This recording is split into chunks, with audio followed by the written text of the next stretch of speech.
자, 그러면 이제 서기에 관련된 내용을 이제 본격적으로 이제 보기도 하겠습니다. 자, 몇 페이지 보시면 서기예요. 52페이지 보세요. 예, 52페이지. 그 앞부분은 뭐 자연환경이니까 그냥 건너뛰고, 음, 그 폴리스의 성립 관련된 내용을 이제 볼게요. 자, 도리아족의 남하로 미케네 문명은 완전히 이제 뭐냐면 그 파괴되고 성상 비문자도 사라졌다. 그리하여 그리스타는 약 300년간 이른바 암흑 시대를 맞이하게 됐다. 자, 이 시기에 그리스인들의 생활이나 사회를 알 수 있는 문서가 없고, 자, 이 시기 때 끝날 무렵에 나타난 호메르스의 일리아드와 그 오디세이가 그나마 유일하게 약간의 정보를 제공해 주기 때문에 이 시기를 호메르스 시대라고 한다. 그래서 호메르스 시대에 관련된 내용 3번을 좀 볼게요.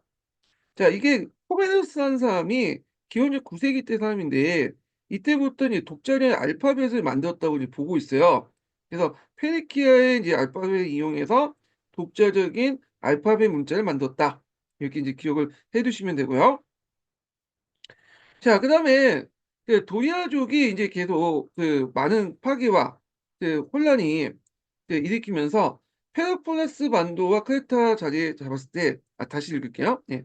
도리아족이 많은 파괴와 혼란을 일으키면서 펠로폰네스 반도와 크레타의 자리를 잡았을 때 이를 피하여 이주한 무리들이 일부는 아테네가 위치한 아티칸 지방에 모여들고 일부는 에게의 성가 소아시아 방면에 이동하였다. 이렇게 있는데요.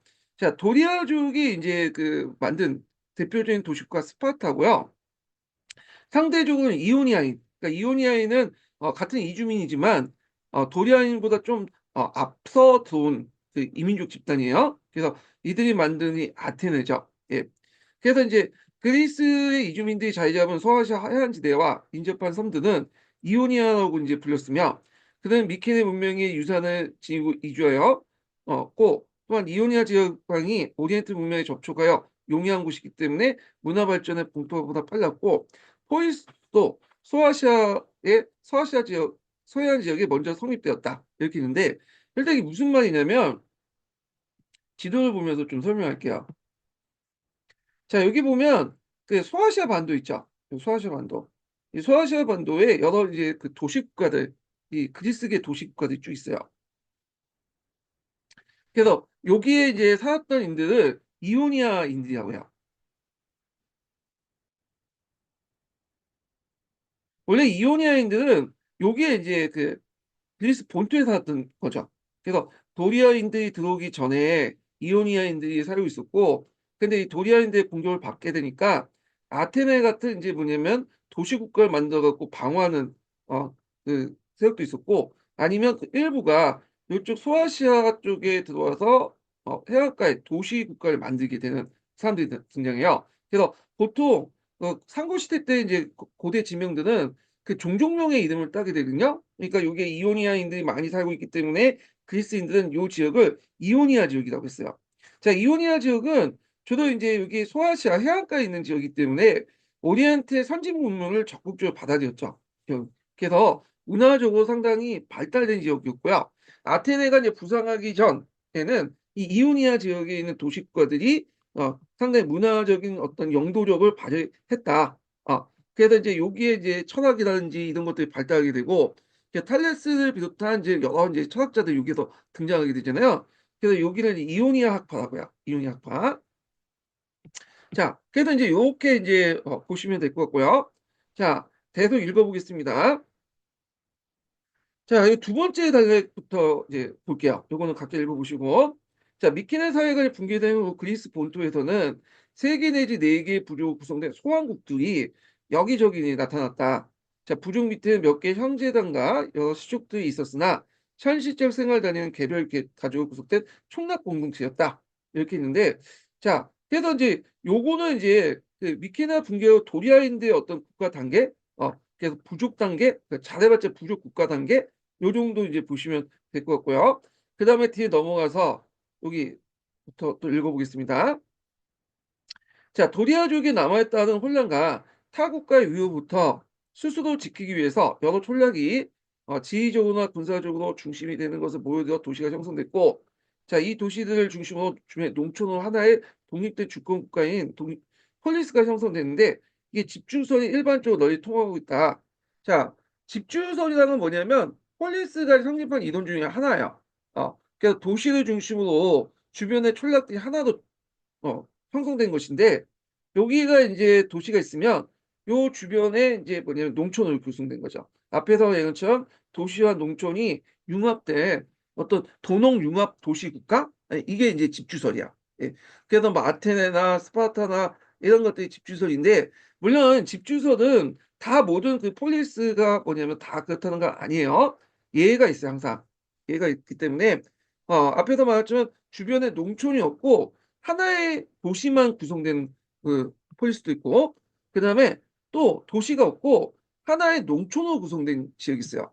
예. 그래서 인제 상당히 여러 지역의 어떤 형태의 폴리스들이 존재하지만 전형적인 그 폴리스는 이 집주설에 의해서 도시 하나와 그 주변의 농촌으로 이렇게 구성됐다. 이렇게 보시면 되겠습니다. 그래서 이제 기원전 800년경에 이제 형성됐는데, 자, 이거는 어디까지 일반론이고 예외가 적지 않다. 앞에서 얘기한 것처럼 이를테면 주변에 농촌이 없고 하나의 도시가 폴리스가 되는 경우가 있는가 하면, 도시가 없는 폴리스도 있고 본토 서남부의 일부 지역에서 마지막까지 폴리스가 형성되지 않고 부족 사회를 유지하는 경우도 있다. 그래서 그렇기는 하나 여러 촌락이 중심으로서 집주로서 폴리스가 성립한 경우가 전형적이다 하겠으며, 따라서 이들 도시국가라고 불려도 큰 문제가 없다. 그래서 보통 이제 교과서에 있는 이 폴리스의 이제 모양은 요런 집주설에 입각해서 이제 설명을 하고 있죠. 예. 그래서 폴리스 유형 관련된 내용은 서강제에서도 좀 언급이 되는데 요걸 잠깐 보겠습니다. 자, 여기 보면 서강자는 좀 자세히 돼 있어요. 우리가 이제 집주설만 이제 얘기하고 있는데, 여기에서 이제 폴리스와 구분돼서 에토노스가 나와요. 에토노스. 폴리스 외에 에토노스라는 것들이 등장하거든요. 예. 그래서 에토노스는 아마 이제 서계에서 요걸 얘기하는 것 같아, 지금. 여기 보면 부족사회를 유지하는 거. 폴리스가 형성되지 않고 부족사회가 유지되는 요런 것들 에토노스라고 이제 얘기한 것 같아요. 에토노스. 예. 여기 서강자에서. 그래서 이제 요구의 폴리스와 이제 이렇게 대별되는 모습을 이제 서술되고 있거든요. 그래서 이제 요걸 한번 읽어 볼게요. 서강자는 최근에 간동 문제는 안 나오더라고요. 그래서 뭐 서계에서 이제 주로 나오거나 아니면 이제 뭐 심한 문제 같은 경우에는 어디에서 이제 듣보잡 같은 교재에서 시험 문제 내는 것 같은데, 같이 읽어 보는 게 낫겠죠. 어떻게 또 어떤 교수가 들어와서 또 부활시킬지 모르니까 읽어 보세요. 예. 그래서 하여튼 읽어 보겠습니다. 자, 서강자 몇 페이지 펴시냐면 9판을 기준으로 해 가지고, 이게 몇 페이지야? 네, 19페이지 펴 보세요. 자, 여기 이제 마지막 단락에 보면 그 폴리스와 에토노스의 차이점에 대해서 쭉 얘기하고 있거든요. 한번 읽어 볼게요. 자, 고대 그리스의 폴리스는 중심 도시와 주변부의 농촌 지역으로 구성되었다. 그리스에도 주변 중심 도시가 없는 국가들이 존재했는데, 그건 폴리스 구분되어 에토노스로 간다. 그래서 에토노스는 중심 도시가 없는 부족 연합체로서 부족들의 개별적인 독립성과 부족 연합체의 통합적 유대가 공존하는 체제였다. 그래서 에토노스에 대한 설명이 있고, 반면에 폴리스는 중심 도시가 정치, 종교, 산업 중심지 역할을 하면서 인근 지역의 하나의 국가 체제에 통합한 체제다. 그래서 폴리스는 주로 그리스 본토의 남부와 중부 지역, 그리고 소아시아 해안 지역에 분포되어 있고, 에토노스는 그리스 본토의 북부 지역에 분포되었다. 이렇게 해서 에토노스하고 폴리스를 이렇게 구별시켜서 설명을 하고 있는 데 반해서, 여기 서기에서는 폴리스의 중심은 집주소이다 설명했고, 예의적인 그 폴리스로서 하나로서 에토노스를 설명하고 있어요. 근데 이제 여기는 에토노스를 분리해서 설명하고 있다. 예, 이렇게 보시면 되겠습니다. 자, 그다음에 이제 54페이지 폴리스의 구성이 나오거든요. 폴리스가 어떻게 구성되어 있는가, 이런 것들이 이제 있는데요. 자, 폴리스의 중심이 되는 도시는 대체로 해안으로부터 가히 멀지 않는 평지에 위치하고 있으며, 도시는 폴리스의 정치, 군사 및 종교의 중심지였다. 성벽을 둘러싸인 도시 안에는 그 도시의 수호신을 모신 신전이 건립된 아크로폴리스가 있고요. 그러니까 우리가 이제 그 아테네의 파르타르 신전도 이 아크로폴리스 일종이야. 그래서 아테네 여신을 모시고 있잖아요. 그러니까 작은 성체와도 같은 소구가 있으며, 어, 그래서 이제 아크로폴리스는 언덕배기에 이제 만들어진 거죠. 평상시엔 신전 역할 같지만 거기에 이제 전쟁할 때는 이제 일종의 여기에서 둘러싸고 어, 성책을 둘러싸고 이제 만들어가지고 이제 기지 역할을 했던, 이렇게 방어 기지 역할을 했던 그런 곳이죠. 자, 그래서 이곳은 이제 유사시에는 그 당시 시민들 피난처였고 침입자에 대한 항거의 최후 거점이기도 했다. 그래서 아크로폴리스의 인접한 아고다라는 그 광장이 있죠.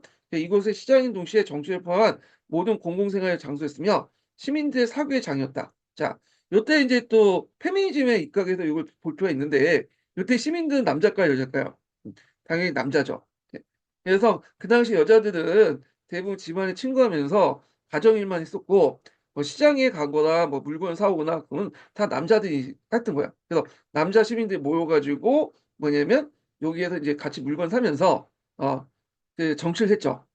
여성분들은 쇼핑을 많이 하잖아요. 예, 근데 남자분들은 이게 쇼핑보다는 모이면 이제 물건은 딱 그냥 대충 사고 정치 얘기를 좀 많이 하는 것 같아. 그래서 남자친구나 남편분하고 이제 뭐 백화점 가보면 항상 따분해 하잖아. 근데 하여튼 그래요. 예, 쇼핑보다는 정치적 얘기를 좀 많이 했다. 그래서 이렇게 있고요. 자, 그 다음에 폴리스 성립 당시에 즉 집주가 행해졌을 때 중심에 모여든 사람들은 주로 귀족과 수공업 내지 상인들이었고 농민은 촌락에 그대로 머물렀으며 귀족도 그 근거지 그대로 농촌을 갖고 있었다. 그렇기 때문에 폴리스 성립 이전에 공동체적 성격이 파괴되니 없이 그대로 확대되어 폴리스 전체가 하나의 시민 공동체가 형성됐다. 그러니까 기존의 부족 체계를 무너뜨린 상황에서 이렇게 이제 폴리스가 만들어진 게 아니라 기존의 폴리스 부족을 그대로 유지한 상태에서 확대해서 연합해서 폴리스를 만들었다는 거야. 그러다 보니까 기존의 부족에서 이제 지어놓던 기족의 지위가 그대로 폴리스에도 연결된다. 그렇게 보시면 될 것 같고요.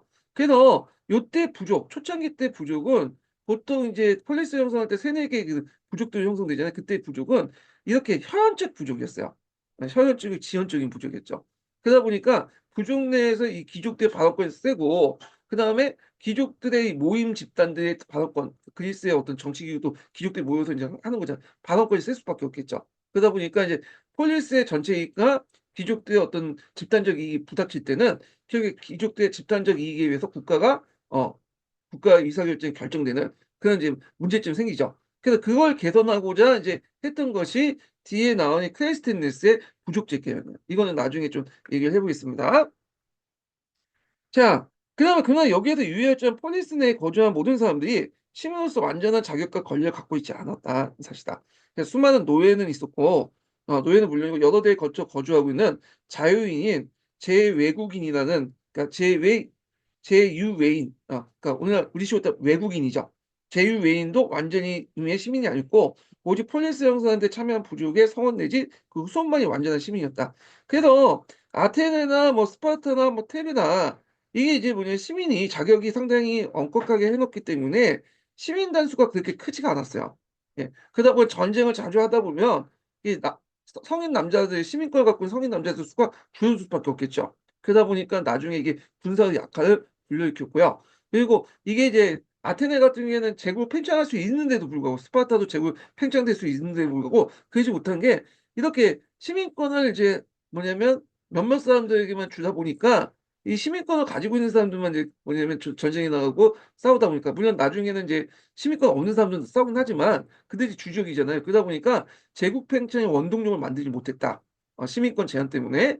그리고 결국엔 이 시민권 제한 때문에 제국의 어떤 도시국가의 쇠퇴를 또 불러일으켰다. 이렇게 기억을 해두시면 될 것 같아요. 그래서 상대적으로 로마 같은 경우에는 시민권을 개방을 시켜놓고 그래서 끊임없이 외부부터 피를 이제 수혈을 받았죠. 그래서 군사력 팽창의 원동력이 됐고 그것이 또 제국 지배의 어떤 이제 그 어떤 기반이 되었던 거잖아요. 그래서 이런 로마하고 그런 도시국가의 그 그리스라는 시민권 정치 사회가 그리스가 널리 팽창하지 못했던 이유기도 합니다. 예. 자, 그래서 이제 이렇게 있고 그다음 외국인이라고 하지만 이들은 그 당시 이제 오랫동안 거기에 살면서 같이 살았고 동고동락을 했던 사람인데 불구하고 이들이 이제 예전에 조상들이 뭐냐면 초창기 때 참여하지 않았던 사람이기 때문에 외부에 들어왔던 사람이기 때문에 계속 외국인으로 분류해 가지고 시민권을 얻지 못하는 그런 문제점이 생겼는데 이게 이제 페리클라스 개혁 때도 나타나요. 이건 나중에 좀 얘기를 해 볼게요. 자, 그 이상 같은 사 염두 이상 같은 이상과 같은 사실을 염두에 두고 폴리스를 간단히 규정한다면 그거는 종교적, 경제적 유대를 결합하여 법에 의해 규제된 완전한 독립성과 주권을 가진 시민 공동체라고 할 수 있다. 자, 이런 폴리스가 고종기라는 것은 제가 이제 앞에서 제가 얘기를 했죠. 그래서 이제 폴리스가 상당히 이제 뭐냐면 제일 발달했던 시기 이죠. 그래서 페리클라스 전후해서 인제 그 시기를 인제 얘기하는 건데 자 고정계에는 본토 해수만 200만 개 넘고 소아시아로부터 에게와 지중해 일대까지 건너서 식민지까지 합치면 1,000 개가 넘었다. 따라서 그 넓이도 다양했으나 전체를 볼 때 폴리스 영향은 크지 않았다 그런 거죠. 그래서 폴리스 규모가 대개 5,000명 정도였다고 보면 돼요. 5,000 명. 큰 것도 뭐 2만 명 정도, 2-3만 명 정도? 그러니까 이제 오늘날로 하면 동네 국가 정도 그 정도 이제 였다. 이렇게 보시면 되겠죠. 자 그 밑에 인제 또 보겠습니다. 자 그리스인들은 인제 스스로 헬레네스라고 불렸고 이민족을 바로바로인이라고 인제 구별했으며 헬레네스가 인제 사는 헬레네스가 사는 곳을 그 본토와 식민지 통틀어 헤라스라고 했다. 그러니까 헤라의 자식들이라는 뜻이잖아요. 그 제우스의 부인 있잖아요. 그래서 헬레네스라고 자신을 불렸던 거. 그 폴리스는 델피의 아폴로 신전을 중심으로 해서 인보 동맹이 이제 맺고 기타 정치적 군사적 동맹을 맺기도 하였다. 그러니까 동맹들이 되게 많아. 그래서 뭐 델로스 동맹, 펠로폰네소 동맹 뭐 등등등 동맹들을 이제 맺었던 것도 예전부터 그렇게 동맹을 계속 맺어 왔어요. 예. 그래서 이렇게 있고 자 그다음에 또한 그들은 펠로폰네스 반도 서부에 있는 올림피아의 제우스 신전에서 기원전 776 년부터 4 년까지 심지어 이 노마가 정복할 때까지 정복됐던 시기까지 합쳐서 모든 폴리스가 참가한 제전을 걸고 그 기간 동안 이제 폴리스 상호 간의 전쟁을 금지했다. 자 이러한 동족 의식이나 부분적인 결함에 불구하고 그리스 전체가 하나의 통일된 국가를 형성하지 못하고 결국에 폴리스라는 작은 도시 국가가 분립 상태로 벗어나지 못했다. 그래서 뭐 지리적으로 허악한 산맥이나 굴곡이 심한 해안선을 가지고 있기 때문에 그렇다. 이렇게 이제 보고 있죠. 예. 그러면 그런 식으로 따지면 중국이나 우리나라도 험악한 산지나 이런 게 많잖아요. 근데 통일 국가를 형성했잖아. 그거 어떻게 설명할까? 그쵸. 좀 그래요. 자 그러면 하여튼 이렇게 있고 식민활동과 이제 사회의 변화를 좀 보겠습니다. 자 폴리스가 인제 그 앞에서 말한 것처럼 인구가 너무 많아도 2-3만 명밖에 못 가지고 있잖아요. 그래서 땅이 좁다 보니까 더 이제 뭐 인구를 여기에서 수용하지 못하니까 당연히 그 많은 인구를 먹여 살리려면 어떻게 했어요? 밖으로 나가야 되겠죠. 예. 그래 갖고 그 당시에 인제 이런 그 많은 인구를 어떻게 이제 해결할 것이냐 가지고 두 가지 선택 방안이 있었어요. 하나가 뭐냐면 해외 식민지 개척. 주로 인제 이런 거는 해상 무역을 했던 폴리스들이 인제 있던 거죠. 보통 다수의 인제 건데 대표적인 폴리스가 아테네죠. 그래서 해상 무역을 했던 이제 많은 폴리스들은 많은 인구를 뭐냐면 배출시키죠. 그래서 이들을 인제 다른 곳으로 배출시켜. 그래 가지고 그때 이제 이 사람들이 어디로 많이 갔냐 하면 잠깐 이제 보면요.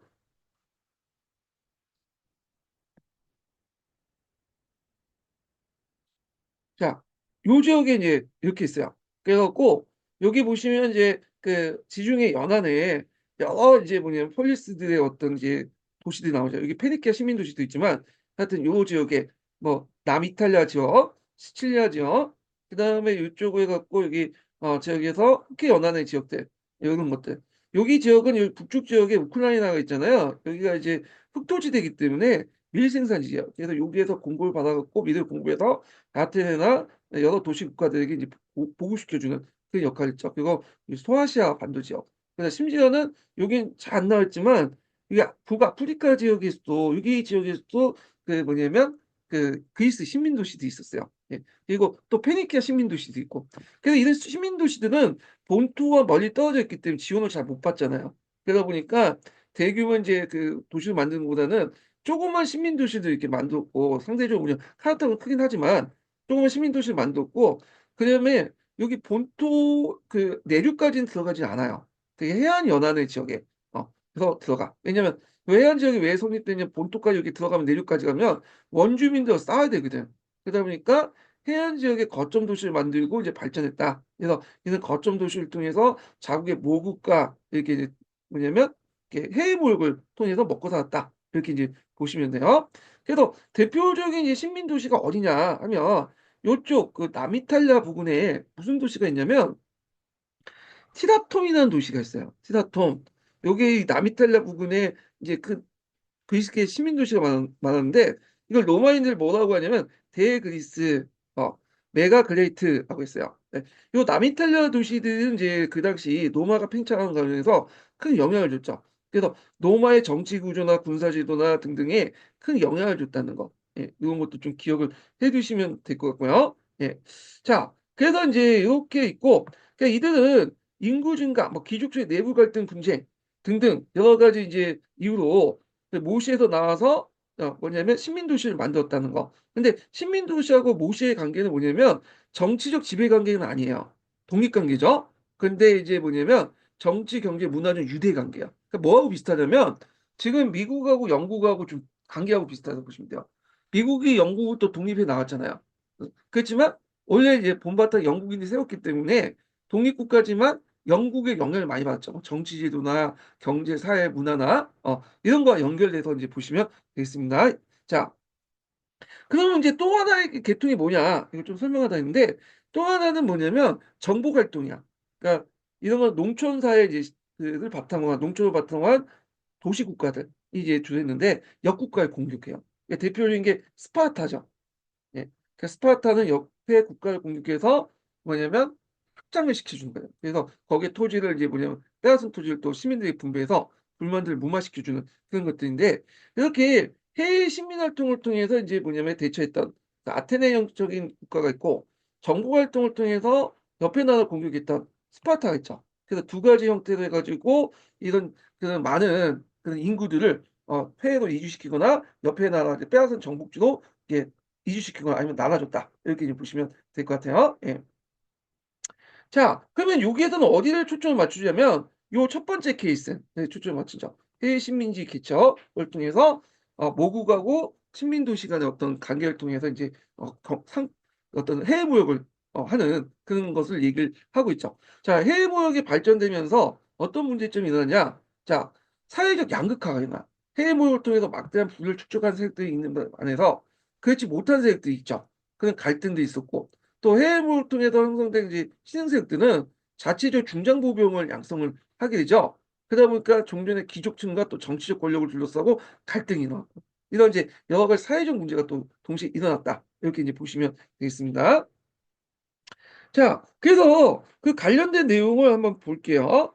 자, 여기 앞부분은 이제 그 뭐냐 초창기 때 왕정 관련된 내용이 있거든요. 그래서 왕정에서 했다가 이제 귀족 쪽으로 넘어가는데 귀족들은 이제 헌영으로 연결돼 있다. 그 내용이 있고 그리고 이들은 이제 기사들이죠. 그래서 주로 마을타는 기사들이었기 때문에 초창기 때 이들이 정치적 발언권을 이제 높였다. 그렇게 보시면 돼요.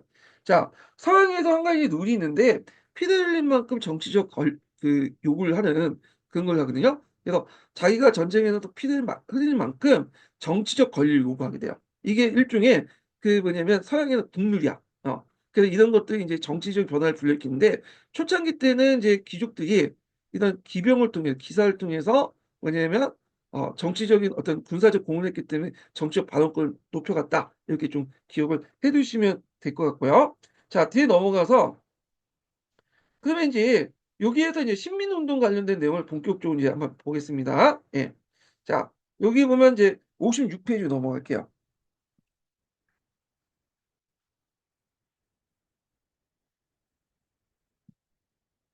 자, 초창기 때 이 폴리스가 이제 귀족들이 장악을 했다고 했잖아요. 근데 이제 신민운동이 본격화되면서 이 귀족들이 가지고 있는 이제 특권들이 하나하나 이제 흔들리기 시작해요. 이 과정을 좀 얘기해 보겠습니다. 자, 폴리스에서 귀족 지배의 동력을 가져온 것은 신민운동과 그로 인해서 폴리스의 사회경제의 변화다. 이미 에게와 소아시아 방면에 진출했던 그리스인들은 기원전 8세기 중엽부터 약 2세기에 거쳐서 매우 활발한 해외 진출과 식민운동을 전개했고요. 자, 북동쪽으로는 다나레스와 보스포러스 해협과 크게 연안해. 그래서 지도를 보면서 좀 볼게요. 이게 지도를 좀 보셔야지 이해가 좀 빠르거든요. 예. 여기가 다나레스와 보스포러스는 어디냐면 요 지역이죠, 요 지역. 예. 흑해하고 그 지중해 지역으로 이렇게 연결된 지역. 여기가 상당히 요충지야. 지금도 전략적인 아주 지정학적으로 상당히 중요한 지역이잖아요. 예. 그 당시에도 상당히 지정학적으로 중요한 지역이기 때문에 여기에 여러 그리스계 식민 도시가 있어요. 그러니까 우리가 이제 좀 약간 눈여겨본 게 비잔티움 있죠, 비잔티움. 비잔티움 우리가 이제 그 뒤에 비잔틴 제국이라 부르면 콘스탄티노플이 예전에 이제 비잔티움이라고 했죠. 원래 비잔티움은 요 당시 그리스 식민 도시로 세워진 거야. 그럼 왜 여기가 상당히 중요하냐? 여기가 흑해하고 연결됐기 때문에 흑해 북쪽에 아까 우크라이나 지역이 있다고 했죠. 여기가 이제 지금도 있죠. 곡창지대잖아요. 그 당시에 이제 아테네를 비롯한 해상 무역을 했던 이 도시 국가들은 농업을 주로 하지 않고 상업 활동을 통해서 먹고 살았어요. 그러다 보니까 이게 곡물의 공급을 계속 받아야 돼. 먹고는 살아야 될 거냐. 그래서 미대 공급으로서 여기가 중요한 유충지이기 때문에 요 주변에 이런 계통의 식민 도시들이 많이 만들어졌고 얘들이 이런 식민 도시를 통해서 이렇게 이제 끊임없이 이제 뭐냐면 그 곡물을 이제 받았다. 그래서 미를 공급받았다라는 거죠. 예. 그래서 여기가 상당히 그 그리스 식민 도시의 어떤 그 공급망으로서 그 당시 상당히 중요한 요충지였고 요런 과정에서 이제 여기가 전략적 요충지로 부각이 됐다. 이렇게 이제 이해를 해 두시면 될 것 같아요. 자, 그러면 이제 계속 또 보겠습니다. 그 지중해 연안에 우선은 멀리 갈리아 남부와 에스파냐 해안까지 진출했다. 가장 대표적인 식민 도시가 프랑스의 마살리아이고 오늘날 그 마르쉐이유죠. 예, 프랑스 남부 지역에 마르쉐이유가 있잖아요. 대충 이제 그 지도에 보시면 대충 여기 있어요. 자, 여기 마르쉐이유. 네. 그래서 마르쉐이유가 이제 그리스 계통의 어떤 식민 도시에서 출발했던 거고요. 시칠리아 시라쿠사, 그다음 이탈리아 네아폴리스 등 나폴리죠. 그래서 있고 앞에서 얘기한 이 지역을 대그리스 마그나 그라키아라고 해요. 마그나 그라키아. 예. 그래서 남부 이탈리아의 많은 그 수많은 그리스 식민지를 묶어서 로마인은 마그나 그라티아라고 이제 불렸으며 그리스의 명칭도 여기에서 유래했다. 그래서 이제 시칠리아의 서부에서 이미 카르타고가 식민화했고 그리스의 그 동부에 식민했다. 그래서 이제 그 지도를 이제 보시면 여기 이제 보면 여기가 이제 요쪽 지역 서부 지중해 쪽은 누가 장악하고 있었냐면 요때 이제 카르타고가 장악하고 있었고 요쪽 동부 지중해 지역은 그다음에 페니키아하고 그 당시 이집트 식민 도시가 장악인데 요 동부 지중해의 어떤 패권을 둘러싸고 일어난 것이 페르시아 전쟁이죠. 예. 자, 이렇게 이제 양분하고 있었다는 거. 자, 그다음에 인제 그냥 일찍이 또 읽어볼게요. 여기가 아니지 여기죠. 예. 자, 그래서 이제 요렇게 인제 그 건설돼 있었고 그 비잔티움 아까쯤 얘기했죠. 그래서 흑해 연안과 나일강 입구 그리고 멀리 에스파냐까지 무역 거점이 건설되었다. 자, 해외 진출과 식민 운동의 동기는 다양하고 복잡했다. 자, 이를 요약하자면 사회 안정에 따른 자연적 인구 증가, 정권을 장악한 귀족층 내부의 갈등과 분쟁. 그래서 거기에 패배한 측이 좀 나와서 또 시민 도시를 만들고 그런 거죠.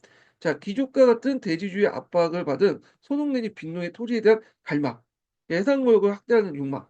그래서 1번과 2번이나 3번은 우리나라 역사를 그러니까 세계사를 대입하려면 요거는 이제 뭐 그 정치적 갈등에서 패한 측이 내려와서 이제 뭐 도시를 만드는 거는 우리나라 역사에도 있잖아요.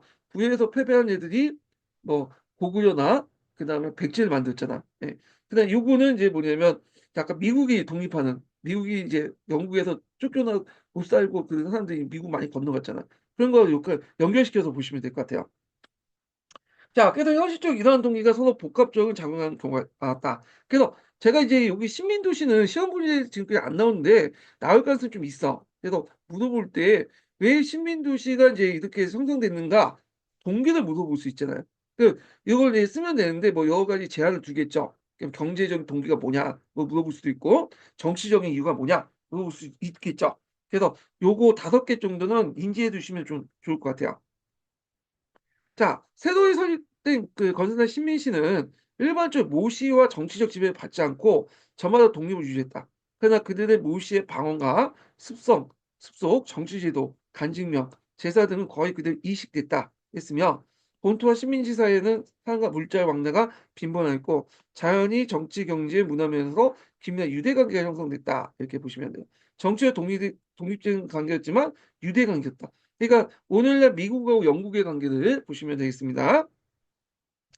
자, 그리하서 일찍이 건설된 소아시아의 식민지를 비롯해서 흑해부터 서부 지중해에 거쳐 그리스 세계가 성립되었고, 자, 그들 모시와 식민도시 간의 어떤 그 교육을 통해서 해상무역이 발달되고요.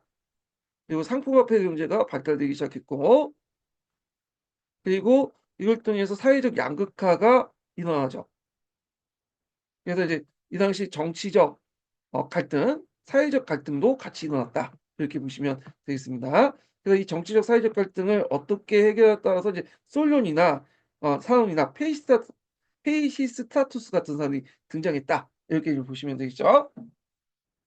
자, 그다음에 그 밑에는 이제 경제 관련된 내용인데 한번 각각 읽어 보시고요. 자, 그다음에 뒤에 넘어가서 그 당시 이렇게 도시하고 이제 간에 해상무역이 발달되면서 상공의 발달이 나왔어요. 특히 이제 그중에 대표적인 국가가 아테네죠. 아테네. 자, 아테네는 그 당시 이제 그 중심부로서 멀리 떨어지지 않는 곳에 라오니움 강산이 있었어요. 라오니움.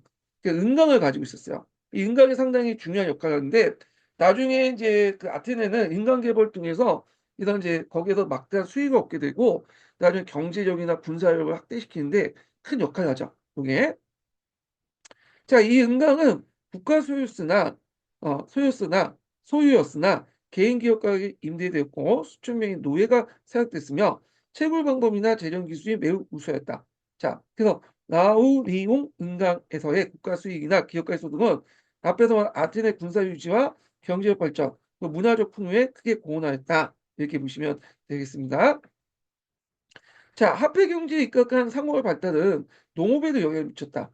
이미 호메르 시대에도 대토지 소유자의 귀족 중에 남은 포도주나 올리브유를 시장에 팔면 수출하고 있었으나 해상무역과 교환 경제가 발달하자 이러한 경영이 더욱 촉진되어 시장에 의한 대규모의 가수 재배가 일어나게 됐다.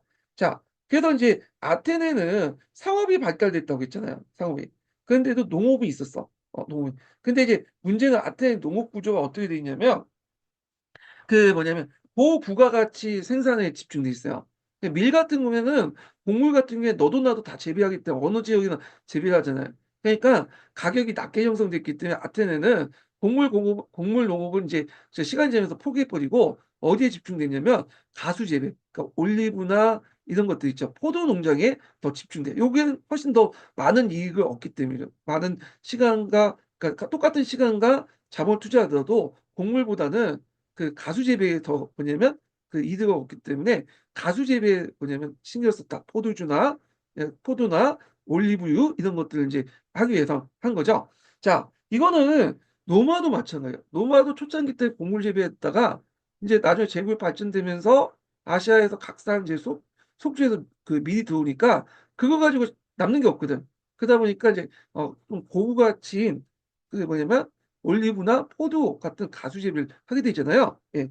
자, 이러한 대규모 경영의 발달은 소농에게 강한 경제적 압박을 가했다.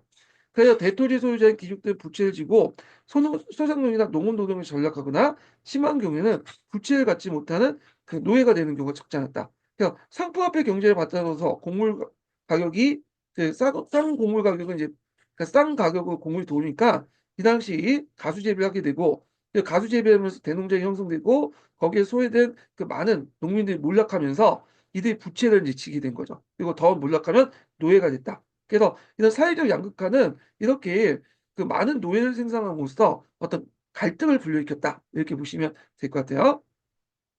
자, 그러나 이러한 이제 사회적 변화는 농촌에 국한된 뿐만 아니라 해상무역과 상공의 발달은 상인과 성박수육자, 그다음에 직물과 도기 제조업자, 금속 세공업자 등의 부와 힘을 증가시키고 선원과 하역 인부들의 중요성을 증가시켰다. 자, 이들 도시의 평민들은 지주주의 귀족을 정치 권력 독점한 것에 불만을 품고 귀족 정치에 도전하게 됐다. 자, 이때 평민은 어떤 세력들이냐면 해상무역을 통해서 막대한 이득을 챙겼던 부유한 평민세력이죠. 그래서 이 부연 평민세력의 대두에는 사회경제적 변화뿐만 아니라 전술의 변화 또한 크게 작용했다. 그래서 원래는 이제 그 아테네를 비롯한 도시 국가들이 주적이 뭐였어요? 귀족 대 기병이었죠.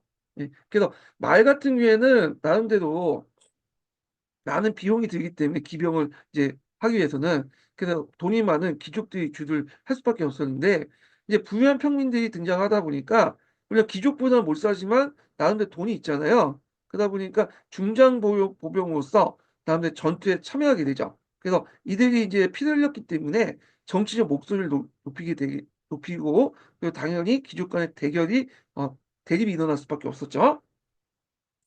기원전 8세기 마이너치 오도 느려도 7세기 전반기 때 중장보병의 밀집대역 팔랑크스가 종전의 귀족 기사를 대신해서 전투의 중심이 되었다. 그래서 청동체 헬멧과 홍각 그리고 정강이 바지를 입고 원형 방패와 장창을 두고 단검을 지닌 중장보병이 적어도 사흘 이상의 두껍고 긴 밀집대를 이뤄서 전투에 임하게 된 것이다. 매우 부유한 귀족들은 아직도 말을 타고 출전했으나 싸움터에 이르면 마대를 내려서 밀집대형 인원이 될 수밖에 없었다. 그래서 중장보병, 중무장 비용은 각자의 부담이기 때문에 유산 시민에게 항전될 수밖에 없었다. 그러니까 이 말은 빈민은 아직까지 여기 들어가지 못했다는 거야. 그 당시에 이제 그 정근대 시대 때는 무기나 먹을 거 이런 거 다 이제 전쟁에 나가는 비용은 자기 부담이죠. 예, 자담이야. 그다음 어느 정도 경쟁이 있어야지만 전투에 참가할 수 있었다. 이렇게 이제 보시면 되죠. 그러면 여기에서 이제 좀 볼게 그 팔랑크스제가 어떤 거냐 뭐 좀 보여드릴게요. 그 예전에 한번 지문 사회적 그 기출 예문에 나왔죠. 요런 거예요 팔랑크스. 이게 그래서 이렇게 장창을 이제 이렇게 한 이렇게 대열에 맞춰 있는 군인들이 한 발 한 발 쭉 나가는 거야. 그래서 만약 기병들이 이렇게 들고 보면 기병들이 장창에 찔려서 들어가지 못하잖아요. 예. 그래 갖고 이런 식으로 한 발 한 발 나가서 적을 물리치는 형태가 밀집대형 형태인 그 팔랑크스 제인데 요 팔랑크스 제도는 후에 로마에도 영향을 주죠. 그래서 로마의 주력은 그리스와 마찬가지로 중장 보병이야. 중장 보병. 예. 근데 이게 이제 좀 무적인 것 같지만 좀 문제점이 있어. 왜 문제점이 있냐면 요게 방진이 딱 해 가지고 근데 만약에 진이 무너질 경우에는 대적을 못하는 거야. 개별 전투 이제 나가면 이게 뭐냐면 이 상당히 불리한 거고 특히 이 취약점이 뭐냐면 이거 뭐겠어요 딱 봐도. 옆에 측면 공격에 상당히 약하다는 거야 측면 공격에. 그래서 측면을 치면 상당히 뭐냐면 붕괴될 수밖에 없죠. 이 장창을 가지고 옆으로 돌리기가 힘들잖아요. 예. 그래서 그 당시 나중에 이제 보면 로마군이 그 당시 하니발한테 깨진 게 뭐냐면 그 측면 공격을 이제 측면 공격에서 공격받았기 때문에 그런 거죠. 그래서 하여튼 이 밀집 대역은 그 당시 수공 진정은 무구 가격이 이제 저렴하면서 그 당시 많은 유산 시민들이 이렇게 이제 어 이런 밀집 대역을 통해서 했다. 그래서 이걸 통해서 시민의식과 예국심도 형성되고요. 그다음에 정치적 권리도 주장하게 되었다. 이렇게 보시면 되겠습니다. 자, 그래서 이제 예전에 어떤 문제가 나왔냐면 보통 이제 그 그리스의 정치 권력을 이제 크게 변화시켰던 게 어떤 이제 그 군사제도의 변화잖아요. 그래서 초창기 때는 기병들이 이제 했기 때문에 귀족들이 당연히 정치 주도권을 갖고 그다음 BC 6세기에서 7세기 때 이때 중장보물이 등장하면서 이렇게 넘어가죠. 그래서 요 과정에서 또 정치적 혼란이 있죠. 그래서 이걸 해결하기 위해서 솔론이나 클레이스테너스가 등장했던 거고 그다음에 또 중장보병에서 페리클라스 개혁은 이제 요쪽으로 넘어갔는데 빈민으로 이게 계기가 페르시아 전쟁이죠. 페르시아 전쟁 때 빈민들이 수병에서 이제 여러 가지 노군으로 활동하면서 피를 흘렸잖아. 그러니까 정식 권력을 줘야 되겠죠. 그래서 요 두 시기 기병에서 중장병으로 넘어가는 시기, 중장병에서 빈민으로 넘어가는 그런 시기가 뭐냐면 이게 정치 변화가 일어났다. 이렇게 기억을 해두시면 되고 관련된 기출 문제가 예전에 사지선다로 한번 나왔어요. 예. 그리고 중장보병도 나왔죠. 밀집되어 팔라크스제.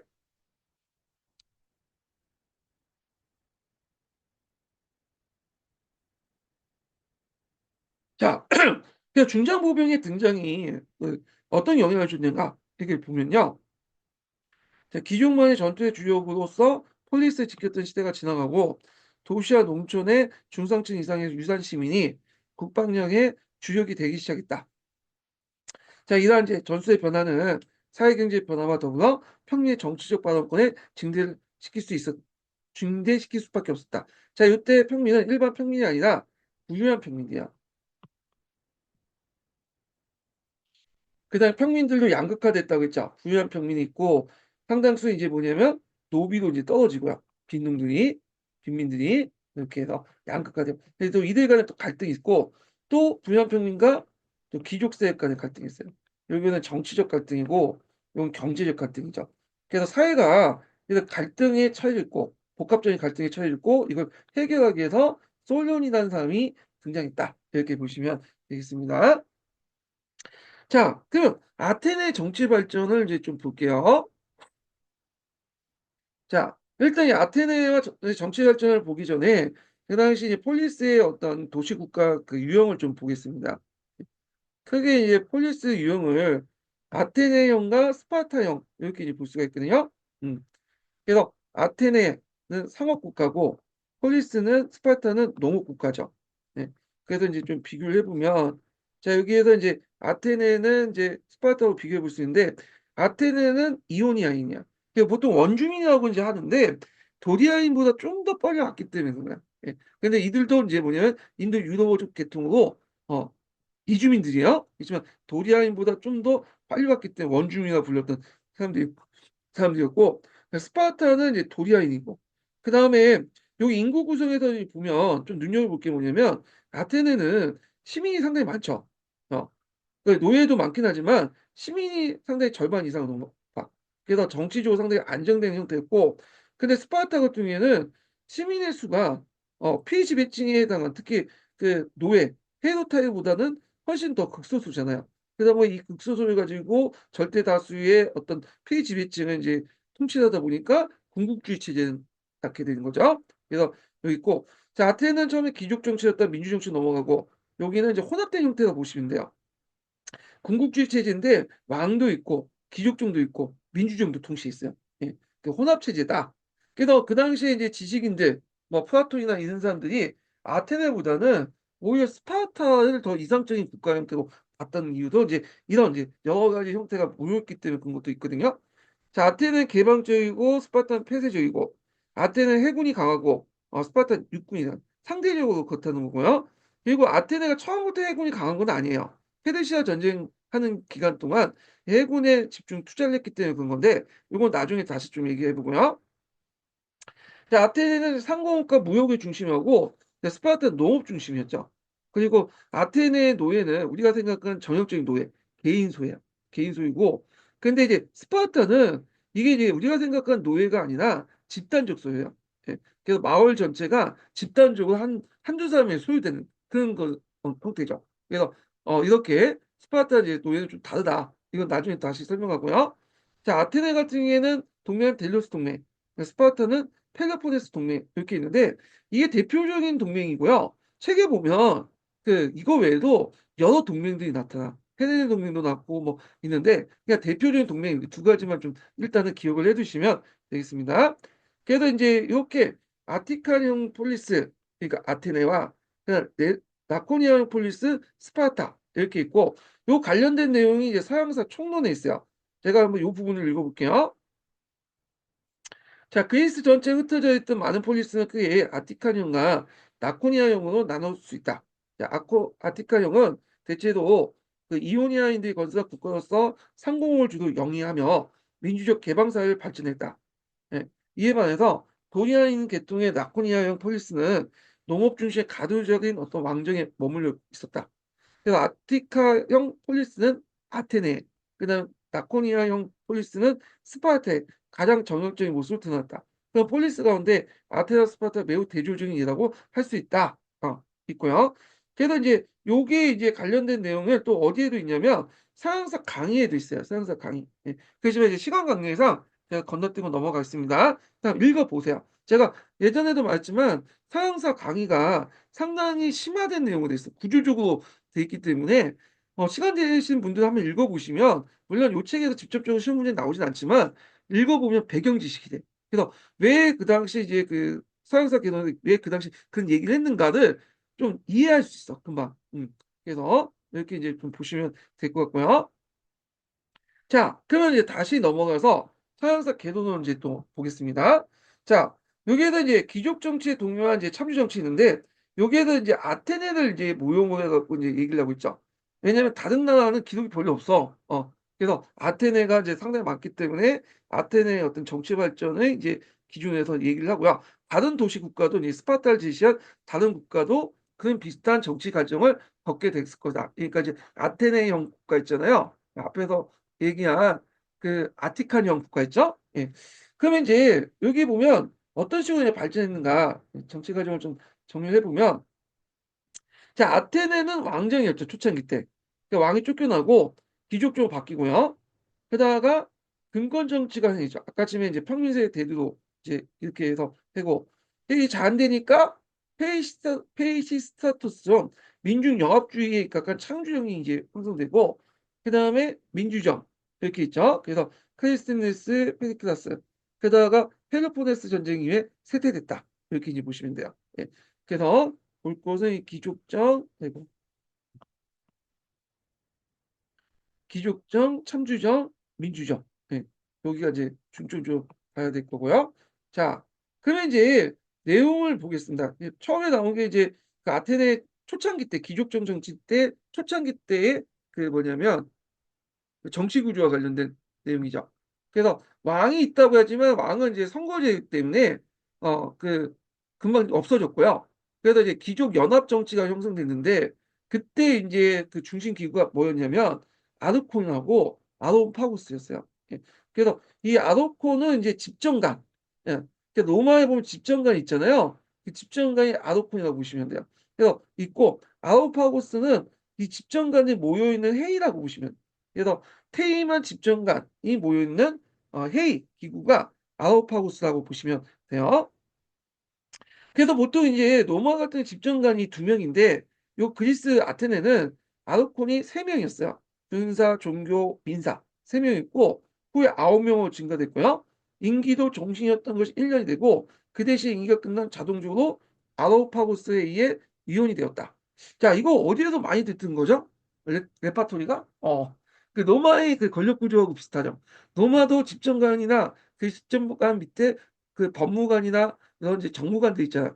이들이 퇴임한 후에 어디야? 원료는 더 가죠. 비슷한 구조야. 그러니까 아마 이거는 그리스가 로마에 영향을 준 거다, 이렇게 보시면 돼요. 자, 그래서 이렇게 있고요. 그 아우로파고스에는 부유한 평민 출신의 귀족들이 구성되어 있으며 귀족집의 가장 핵심적인 기관이었다. 자, 일반 시민으로 구성된 민회가 있고 아르콘도 여기에 선출됐으나 실질의 권한은 없었다. 노마도 약간 비슷하죠. 민회에서 집정관을 선출하잖아요. 예. 그렇지만 이제 그 당시 초창기 때는 민회는 있지만 여기 권한이 없고 주로 아르콘이라든지 아우파고스가 권한이 있다, 이렇게 보시면 돼요. 근데 이제 나중에 민주정치로 넘어가면서 이 아르콘과 아우파고스가 살아남게 있는데 살려는 줬죠. 예. 근데 점점 권한이 떨어지고 권한이 어디로 넘어갔다? 요 민회로 넘어가기 시작해요. 예. 자, 그다음에 이제 계속 읽어보겠습니다. 자, 아테네에서 귀족에 대한 평민의 도전이 격화된 거는 기원전 7세기 말경이었다. 자, 이 무렵 반전설적인 드레콘이라는 사람이 이게 중벌주의로 유명한 법전을 어, 만들었으나 구체론이나 자율상실을 부정함으로써 오히려 사태를 악화시켰다. 그래서 그 당시에 이제 중형주의에 입각한 법조를 지내요. 그러니까 부채를 진 많은 평민들이 있었잖아. 이들이 이제 부채로 갚지 못하면 뭐냐면 노예가 되는 그런 것들을 했는데, 이런 것들 사회적인 뭐냐면 갈등을 더 부추겼죠. 예. 자, 그래서 이제 기원전 594년에 아르코노 선출된 솔로는 그 당시 이제 그 아테네 당면한 위기를 극복하기 위한 개혁을 했다. 그 당시 아테네의 위기는 양극화가 일어났다고 했잖아요. 그러다 보니까 부자와 빈민 간 노예 간 갈등, 사회적 갈등이 있었고, 그 다음에 정치적 권력을 둘러싸고 이 당시 부자들이 부연 평민들이 됐던 중장부분과, 그 다음에 귀족 간의 어떤 다툼, 정치적 권력을 둘러싼 다툼, 이렇게 분열돼 있었어. 그래서 양자의 여러 세력들의 이해관계를 조절하면서 어떤 이제 최선의 정치를 뽑으려고 하는 그 사람이 등장했는데 이 사람이 솔론이야. 그 솔론의 별명이 뭐냐면 조종자였어요, 조종자. 그래서 이걸 통해서 사회적 갈등, 계층 간의 갈등을 조정하면서 사회 문제를 해결하려고 했다. 이거 예전에 한번 시험 문제 나왔던 거예요. 목적서라는 거 공익력 기출문제 나왔거든요.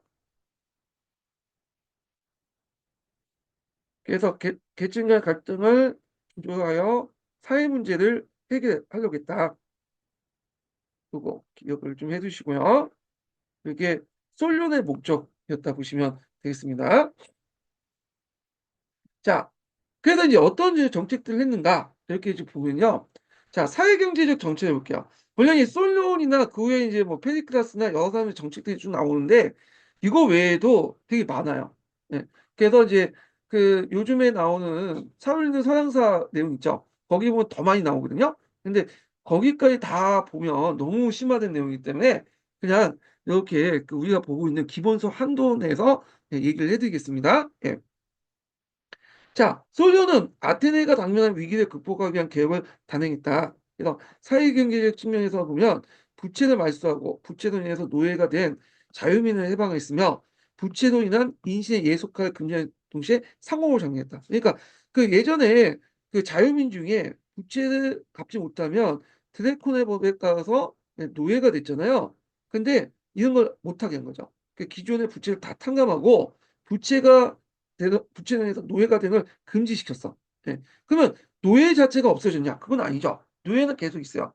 노예는 인제 아테네 시민권을 가지고 시민권자가 노예가 되는 게 아니라 내부에서 사들였죠. 그래서 그 외부에서 유입해 왔다.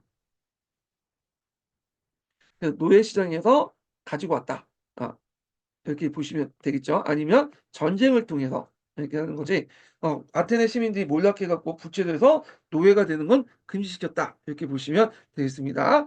그래서 이거는 관련된 내용이 공사령 기출문에 나왔어요. 그래서 좀 기억을 해 두시고요.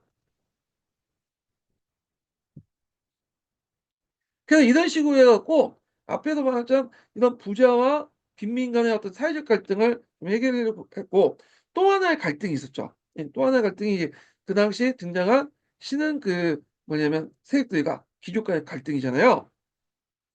그래서 이 사람은 인제 이걸 해결하기 위해서 재산 소유에 따라서 4개 계층으로 나눴죠. 그래서 대지주 대지주 귀족, 기사. 요때 기사는 인제 그 중세 시대 기사가 아니라 일종의 인제 기병을 운영할 수 있는 이 계층이라고 보시면 돼요. 예. 그 기사, 농민, 그다음에 노동자 4개 계층으로 인제 구성됐는데 자 이들의 명칭을 좀 기억을 할 필요가 있는데요. 이거 예전에 기출문제에 나왔기 때문에 좀 볼 필요가 있는데 자 여기 보면 여기 이제 서양사 총론에 있어요. 예. 그래서 요때 1 계급을 이제 메디논이라고 하고 그러니까 이게 그 화폐 이름이죠. 하여튼 1 계급이고 그 2 계급 기사 그다음에 3 계급 농민 그래서 4 계급이 있는데 여기 4 계급의 명칭을 좀 기억을 해줄 필요가 있어요. 여기. 예. 여기가 이제 어떤 사람 테테스라고 있어요. 테테스. 요게 예전에 한번 기출문제 나왔거든요. 예. 그래서 금권 정치할 때 그 테테스의 명칭 쓰는 거 있죠? 마지막 4 계급의 명칭. 요게 인제 예전에 기출문제 나왔기 때문에 다른 거는 뭐 찾아서 각자 보시고 여기에서 이제 중요한 그 계층의 명칭이 테테스다. 요 노동계급. 그래서 이제 이들은 빈민 계층이고 이들이 나중에 인제 페르시아 전쟁 때 노코노 활동을 했죠. 그러다 보니까 이들에게 이제 페리클라스가 정치적 권리를 주려고 했다. 요게 예전에 시험 문제 나왔기 때문에 2번 나왔어요. 그래서 파악을 해 두시면 되겠습니다. 자 그래서 이렇게 정치 참여인지 비중을 다르게 뒀는데 그래서 이 당시 그 상위 그 권력 기관 아르콘이나 아로파고스의 이거는 상위 2개 계층으로 한정돼 있고 최하층은 민회만 참석할 수 있는 권리가 있다는 거. 그리고 여기에서 또 인제 보면 그래서 이걸 금권 정치라고 하죠.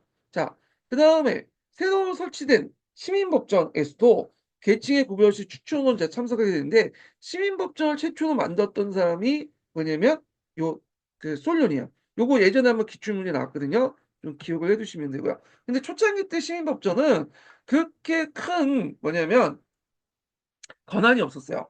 그래서 시민법정이 권력기구가 된 거는 나중에 페리클라스 때요. 이건 나중에 좀 얘기하고요. 자 그리고 새로이 각 부족부터 그 100 명씩 골라서 그 400인을 만들어서 민회를 이제 뭐냐면 그 제출한 그 안건을 마련하게 되었다. 예. 그 세로의 각 부족이니까 이게 세로이가 요걸 수정하는 건지 요게 별개인지 하는데 세로이는 요걸 뒤에 있는 400인을 말해요. 그러니까 세로이 400인을 구성해서 각 부족당 100 명씩 골라서 구성했다는 거야. 그래서 요게 이제 요 문장이 요쪽 가야 되는데 말이 맞아요.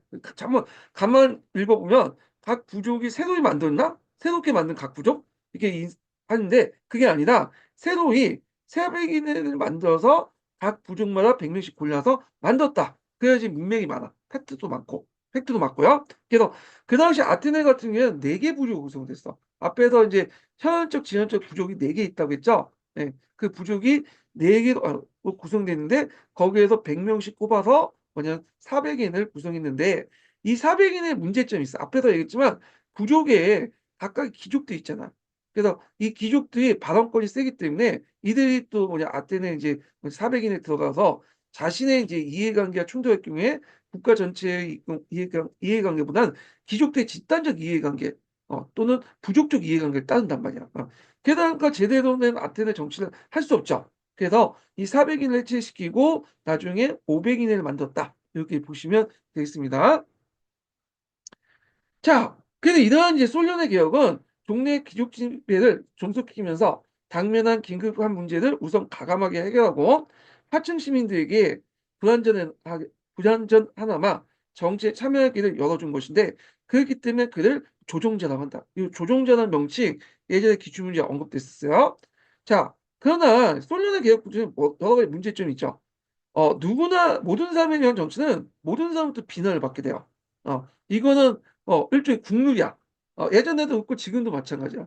어 그래서 모든 사람의 정치를 하다가 모든 사람부터 비난받게 되죠. 누구나 만족시킬 수 없게 되죠. 그러다 보니까 귀족이나 평민 그 어느 편도 만족시키지 못하고 따라서 귀족과 평민 사이에 뭐냐면 대립과 분쟁이 발생됐다. 그러면 그렇다고 해서 그럼 의미가 없냐? 다른 책에 있는 내용이지만 귀족 계급이 독점한 정치적 지배권을 축소시켰고요. 정책 결정에서 시민 발언권을 확대해서 나름대로 한계는 있지만 민주주의에 의한 가독의 역할을 했다. 이렇게 이제 보시면 돼요. 그리고 실패한 이유 중에 또 이거 외에도 기존 정체나 사회 질서의 근본적 개혁이 미흡했고요. 예 귀족들의 기득권 유지를 해 주는 귀족들의 기득권만 유지해 줬다. 그거는 한계도 있어요. 예. 서양사 총론에 있는 내용인데 요거는 서양사 총론하면서 또 읽어 보기도 하겠습니다. 그래서 솔련 관련된 내용을 서기와 관련된 내용을 이제 읽어 봤고요. 자 그러면 차례대로 서강과 서총 내용을 이제 볼게요. 자 서총은 인제 몇 페이지 펴 보시냐면요. 음. 제가 앞부분 필요 없는 부분은 다 빼고 넘어갈게요. 중요한 부분만 읽고 넘어가겠습니다. 예. 그래서 몇 페이지 읽어 보시면 이게 몇 페이지야? 24 페이지. 그러니까 개정판 이전의 기준으로 가지고 24 페이지요. 예. 여기 한번 읽어 볼게요. 자, 여기 이제 보면 그 아테네 민주적 의 구체 발전 과정은 귀족의 권한을 제어하고 하층민을 보호하기 위한 법적 제도를 장치하고 이게 솔련 단계죠. 폭력적인 정권 장악을 통해서 귀족 세력을 억제하는 페이시스토타토스 단계고 또 부족 개혁을 통해서 귀족의 세력 기관 및 학파와 중간층 실질적인 참정권 확보 요게 클레이스테네스고 하층민의 실질적인 참정과 확보를 순서로 진행됐다. 이게 페리클라스 단계죠. 그 4 단계의 기준으로 나눠서 이제 봤고요. 그래서 아테네 정치가들은 각각 솔련, 페이시스토토스, 페이시스트라토스 예. 자 클라이스테네스, 페리클라스였다. 그럼 먼저 이제 솔련부터 보겠습니다. 자 솔련의 시대는 변화와 혼란의 시대였다. 신민운동 이후에 활성화된 교육과 수공업 덕분에 부유해진 이제 자들이 등장했고 이때 이제 수공업 제품 중에 갓산 무구들 많이 만들어요. 예. 그래서 가성비 있는 그래서 이런 무구들 그러니까 이제 중장 보병들이 이제 무장할 수 있는 도구들이죠. 그래서 이들이 이제 자체 무장을 하게 되면서 뭐가 되냐? 중장 보병을 참전하게 되죠. 예. 요거와 연결시켜서 보시면 되고 제가 읽지는 않았지만 서계의 그 앞부분에 있어요. 예. 한번 읽어 보시면 될 것 같고요. 자, 다른 한편 홍작과 부채로 고통받는 빈곤한 자들도 많았다. 그래서 폴리스가 분열되고 무질서한 사태를 지난 상황에서 솔로는 혼란을 수습한 중재자에 등장했다. 자, 그가 해결할 문제는 어, 두 가지가 있는데 일단 참정권 분배. 그러니까 이제 부유한 시민과 기득권의 대립이죠.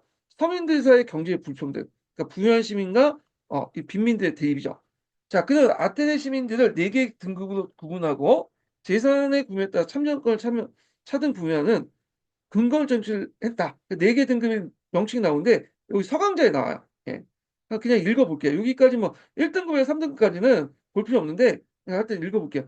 펜타코시오메디노.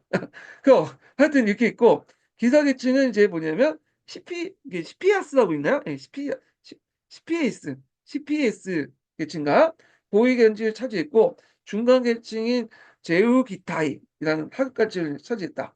그리고 사기층이 이제 명칭이 요 시험문제 나왔죠. 테테스. 네. 테테스는 간증을 보내지 못하고 다만 민회와 시민법정에 참석할 수 있는 권리를 가졌다. 자, 솔로는 또 사백인회를 만들고 시민법전의 권한을 강화하는 등 아테네 제도를 정비하고 국가의 기본적 법률을 성문화시켰다는데 시민법전을 강화하는 것보다는 요거 이제 시민법전을 처음 만들었다가 맞아요.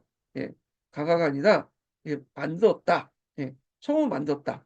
처음으로 시민법전이 실제로 권한이 강화된 거는 이게 이제 권력기구가 된 거는 페리클라스 때야. 페리클라스 때. 요거 나중에 다시 한번 읽어보겠습니다. 예. 총론에 있는 내용이에요. 예. 자, 그리고 이제 시민들의 경제적 불균형과 관련해 빈곤한 시민들의 부채 말소하고 또 이후로는 그 당시 임신의 담보 부채 관계를 무효화시켰다. 예. 그러나 이제 한계가 있죠. 한계가 뭐냐면 솔련의 정책은 법률과 제도 정비를 통해서 귀족층의 부당한 지배를 방지하는 소극적 차원에 머물기 때문에 아테네 정치적 사회적 혼란이 해결되지 못한 한계가 있다. 그래서 이건 서강제에서 이제 판단 한계에 관련된 내용입니다. 예. 자, 그리고 이제 서총 한번 읽어보겠습니다. 서총. 서총은 좀 아까 뒤에 있어요. 아이고.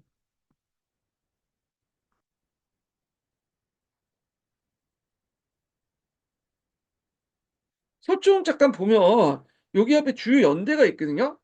예. 요거 좀 정리를 하실 때 참고하시는 것도 좋을 것 같아요. 주요 연대. 예. 그래서 이제 요거 그런데 이게 되게 잘 돼 있더라고요. 그래서 여기 이제 주요 연대만 좀 기억을 해 두셔도 어떤 이제 주요 사건들이 어디에 위치했는 걸 좀 파악할 수는 있거든요. 예. 해 갖고 있고 이 연대를 기준으로 해 갖고 또 정리를 좀 해 주시는 것도 좋을 것 같아. 예. 그래서 제가 나중에 한번 이 연대 쭉 나열해 가지고 한번 정리를 좀 해 볼까 하거든요. 예. 시간이 지금 좀 없어서 그러긴 한데 나중에 시간 될 때 한번 해 보도록 하겠습니다. 뭐 2 년이 될지 3 년이 될지는 잘 모르겠지만 하여튼 좀 해 보고요. 자, 그래서 쭉쭉 넘어가서 여기 각자 읽어 보시고 자, 여기 이제 폴리 정치 변화 과정에서 솔련의 개혁 부분을 보겠습니다. 자, 몇 페이지 펴보시자면 106 페이지요. 예. 자, 이거 있는데 이게 제가 알기로는 이제 그 서총도 몇 번 개정판이 나왔다고 알고 있거든요. 요것도 제가 두 번째, 세 번째 개정판인가 그걸 가지고 지금 PDF 파일 만들어 갖고 지금 하고 있는데 그 위에도 또 개정했는지도 알고 있어요. 근데 그 페이지 수가 약간의 차이가 좀 있을 수 있어요. 예. 그래서 그걸 좀 감안해서 보셔야 돼요. 그래서 106 페이지를 이제 좀 보겠습니다. 자, 여기에 이제 보면 중장보병 밀집대와 관련된 내용이 있는데 요거 한번 좀 읽고 그다음에 솔로의 개혁을 볼게요. 자, 개혁을 촉진시킨 또 다른 요인으로서 상공업 발달과 전술의 변화를 줄 수 있다.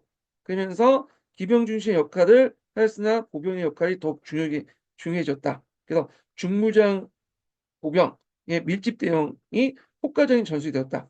중무장 보병은 가슴 덮개, 다리 덮개, 긴 창, 그리고 온몸을 가릴 수 있는 큰 방패로 중무장에 있으며 기병에 비해 경제력 보다는 훨씬 가벼웠다. 그래서 중무장 보병으로 충원된 사회계층은 중농 이상의 농민과 부유한 상인과 수공업자들이었다. 당연한 결과로 여태껏 기병으로 구성됐던 귀족들과 더불어 새로이 많은 평민들이 보병으로 정직에 향하게 되었고 이들 계기로 힘없는 사회에서 이겼던 평민이 정치적 발언권이 가지게 되었다. 자, 그 다음에 솔론 개혁을 이제 보겠습니다. 이 솔론 개혁하기 전에 두 번째 인증번호 알려드릴게요. 두 번째 인증번호는 11번입니다. 네, 두 번째 인증번호는 11번이에요.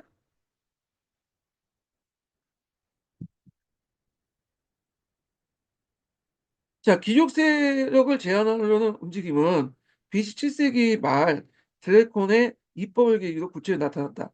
자, 이 법은 그리스 최초의 성문법으로 내용에 강혹한 점이 있으나 귀족 출신의 재판관의 권한을 제한될 이익이었다. 그래서 여기에 대해 드래콘법의 이제 그 내용, 다른 책에 없는 내용 있죠. 그리스 최초의 성문법이다. 그래서 드래콘 법이 나오고 그 법에 의의를 쓰라고 하면 이걸 쓰시면 될 것 같아요.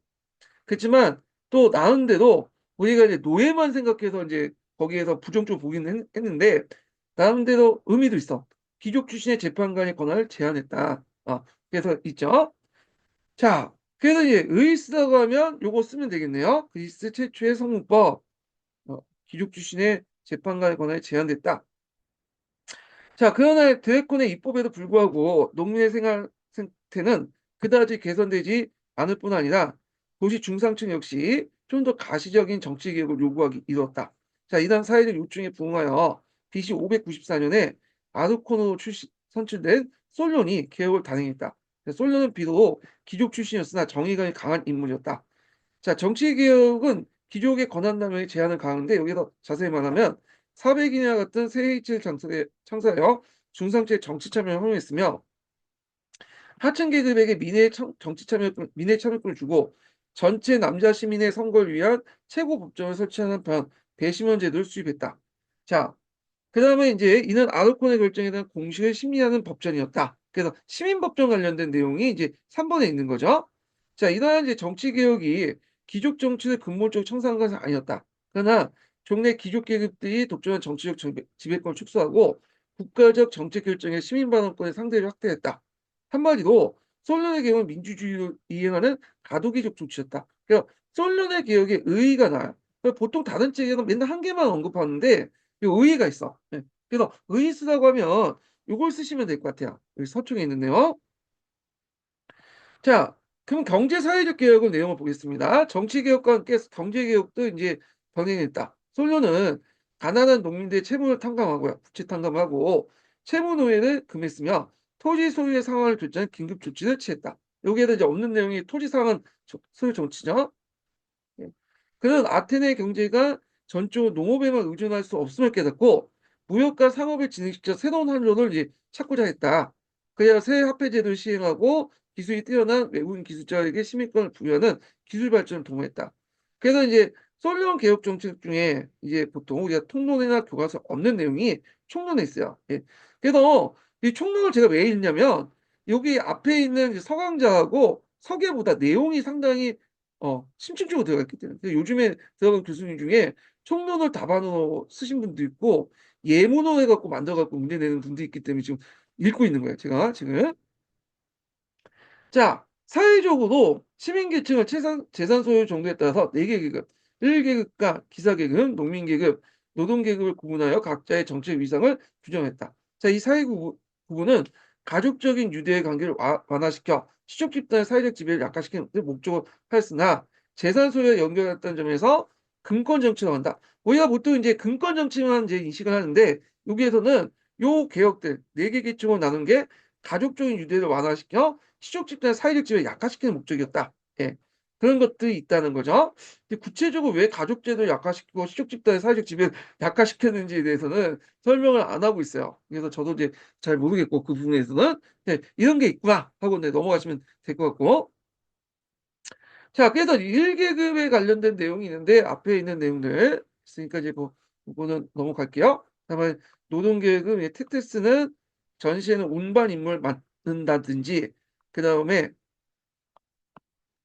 당시 이제 배 노조는 일꾼이 됐다. 그러니까 이 사람들은 이제 전투 병가는 아니죠. 일종의 지원 병가죠. 지원. 예. 병참 역할을 하는 거죠. 보급이나. 예. 그러나 페르시아 전쟁 때 이들이 노조는 일꾼으로서 이제 역할이 했기 때문에 상당히 사회적 발언권이 높아질 수 있었다. 이렇게 이제 보시면 돼요. 이때 이제 페르시아 전쟁 때 해군 상당히 중요한 역할을 했죠. 여기에 참여를 했기 때문에 배를 젓는 일꾼으로. 그래서 이 테테스하고 비슷한 계층이 노마에도 있어요. 프롤레타리아라는 계층이죠. 그러니까 프롤레타리아 하면 노동자만 생각하잖아요. 근데 이제 이건 근대 사회에서 이제 들어온 개념, 정착된 개념이고, 실제 고대 그 노마 시대 때 프롤레타는 이 테테스 같은 역할을 했다 보시면 돼요. 이들은 이제 뭐냐면 주로 이렇게 배를 젓는 일꾼이나 아니면 운반 역할, 그러니까 직접 전투에 참여하는 것보다는 보급에 담당하는 그런 병참에 담당하는 그런 역할을 했다, 이렇게 보시면 되겠죠. 자, 그리고 결론적으로 솔론의 개혁은 사회적 긴장을 해소하는 근본적인 정책이 되지 못했다. 하나의 계기가 되긴 했지만 미봉책에 이제 불과했고, 또 사회계층의 반발을 불러일으켰다. 한계가 좀 나오죠. 자, 그래서 귀족층은 종래부터 가지고 있던 일부 특권이 없어지는 불만스럽게 생각하고 파당을 나눠 정권 싸움을 하게 됐다.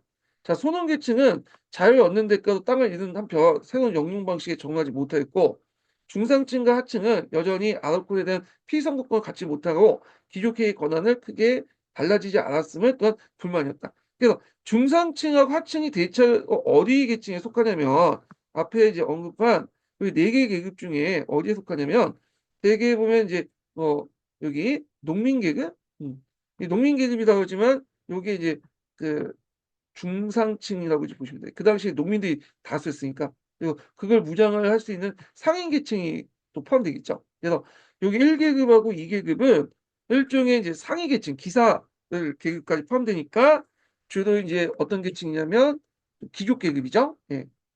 그래서 귀족 계급들만 아르콘하고 아우파고스만 참여할 수 있잖아요. 예. 그러다 보니까 불만을 가질 수밖에 없어요. 그래서 만약에 시험 문제가 좀 어렵게 나오면 각 계층별로 그 당시 솔론의 정책에 대해서 어떤 불만을 갖고 있나, 이런 걸 물어볼 수 있잖아요. 예. 자, 수가 많은 상공 계층들은 정책 결정에 참여 권리를 주장했다. 그래서 그세 번째 계층도 이제 상공 계층이 거기에 들어가 있죠. 예.